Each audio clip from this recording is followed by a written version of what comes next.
Welcome back, everybody, to the Renaissance Humanism podcast. In today's episode, I'll be discussing why you shouldn't wait to start living your life. And during this episode, I'm not trying to preach, I'm not trying to tell you what to do.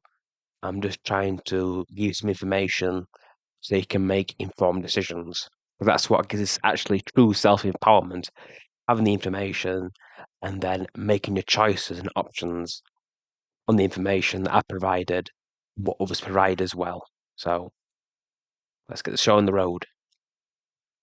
We live in a culture and a time that repeatedly gives people bad advice and delays people from making and starting families or finding a spouse. I know this myself personally. At the ripe old age of 26, I've made plenty of mistakes in how I live my life as well. We're constantly told to go to university, get a job, date for 5 years, sleep with eight or five women, or eight or five men if you're a woman, and just constantly putting off starting a family in favor of having new experiences. From my experience, those experiences just leave people shrapnel. It leaves people with pain because moving from person to person to person, or saying we're going to be in a relationship for 6 months, 12 months, and then moving on rather than building any solid foundations is really unhealthy, not just for yourself as a man or as a woman, for society as well. It just damages all. And that kind of pain on the long run it's very negative as well. Also that we're told to actually pursue a career, pursue work, and for that we can spend like 10 years or more in education as well. If a woman starts at the ages of 18, we could be in education, doing a bachelor's degree, a master's degree, and then doing her PhD. She could finish that by the time she's 26 in the UK. I've seen people do it at the age of 24 if they've done very well in the foundation degree, but just say for the sake of potential audiences around the age of 28, maybe 30 if they're taking in the year, or they spread the course over 2 years. So by that time, when one gets to her 30s, late 20s, she's already approaching the end of her childbearing years.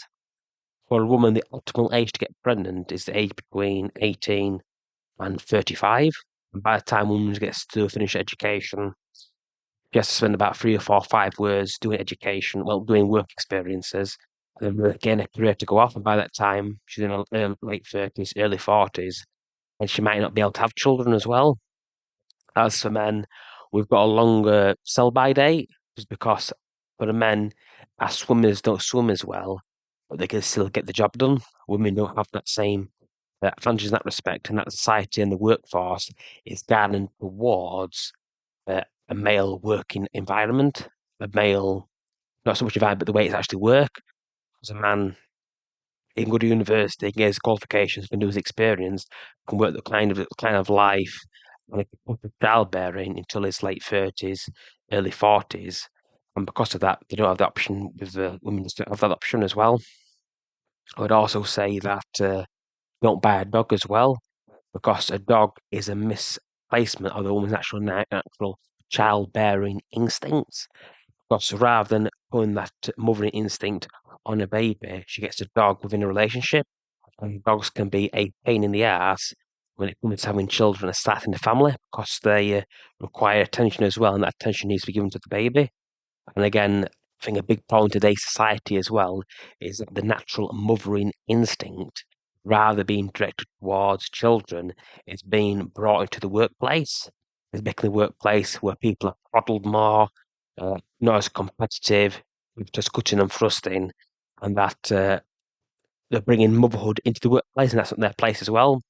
For myself, I had an experience where I tried to become a neighborhood police officer, and during the recruitment process, we talked about safe spaces, that you gotta be safe, you gotta feel safe, you can feel safe to talk during the Zoom call. And the only thing I was thinking was that we're going to be dealing with people that are highly violent, aggressive, and I can't say to a actual criminal, please stop being violent, you're triggering me, don't give me those language, you're triggering me. And those languages are very much the language of people with autism or on the autistic spectrum.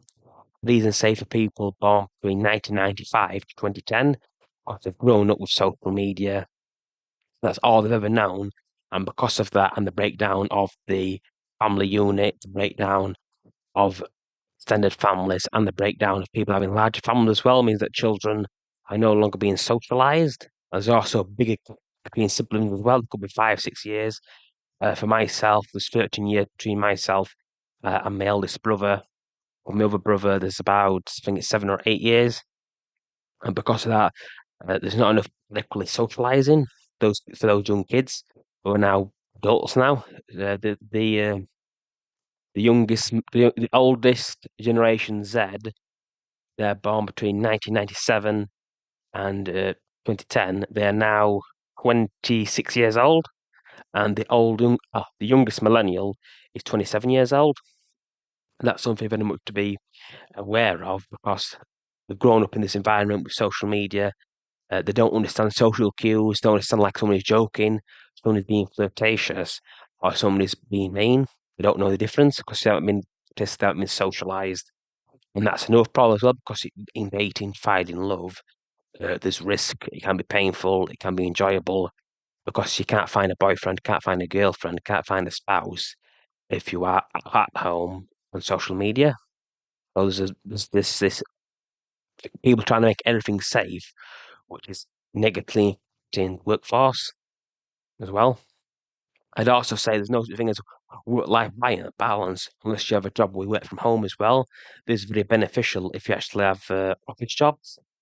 I don't believe if there's any kind of job that can be done purely from the home, then it should be done from home. Unless there's an actual reason where you actually got to go into the office, which I really think there's really no reason why people actually should work in offices where you can spend extra time, extra an hour, extra 2 hours rather than commuting to work, staying at home with your family, with your spouses, building those connections and doing that socializing as well as having the time to actually spend time with your family and children. That's a big key as well. Um, that's something to think of as well. As some final thoughts for this actual cast episode, I just want you to really think about the time that you have. For example, if you're working or trying to be a doctor or a lawyer, whether you're a man or a woman, they're long hours, long shifts. And for that, you're not going to have time to start a family and do the qualifications and all the training at the same time. If you're at the beginning of the stages, but where you can actually start from them, but the problem is with that, the culture's not there where people can actually do that.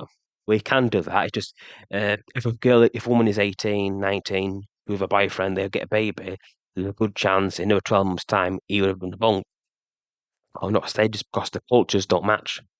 Which I think is a big issue as well. I hope you like today's podcast episode. Hope it's really informative and enjoyable. Please don't forget to subscribe, and you can also find my full written article on this subject that goes into more detail where I'm just trying to hash out my thoughts as well. Thank you for listening.